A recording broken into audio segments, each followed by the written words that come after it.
Yesterday, I took a flight to the UK and it ended up being the most eye-opening experience of my life. So we took a flight at 10 p.m. and we were supposed to land at exactly 11 p.m.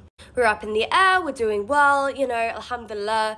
The takeoff was very smooth, and midway through the flight, I'm just watching my TV show and I look out the window and I'm like, that's really weird because I cannot see anything. Like, the fog or whatever it was so thick. I just returned back to my headphones and just, immersed myself in the Netflix show I was watching. Then I heard an announcement that we would be descending.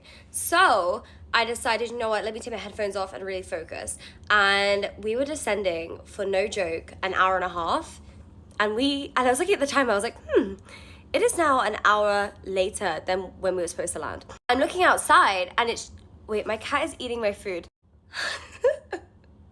So it's now an hour later than when I was supposed to land, and I look out the window and wallah, when I tell you, there was just like this gray black gloominess. I could not see the ground, I couldn't see anything for that matter. Everyone was getting a bit weirded out, like a bit like kind of nervous, and in my head I just started to recite every single surah I've ever learned, or even tried to learn. Like, there were some surahs that I was literally like, really pushing myself, but I couldn't remember like some parts of it, but I was just saying it and reciting it anyway. I was just saying the shahada over and over again, like it was just instinctual.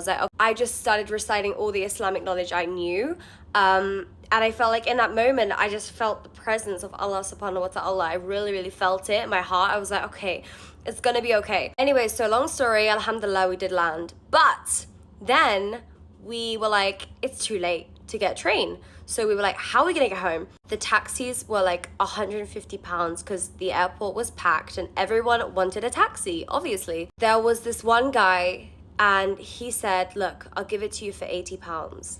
And we were like, what? Like, that's crazy. Guess what his name was? Mohammed.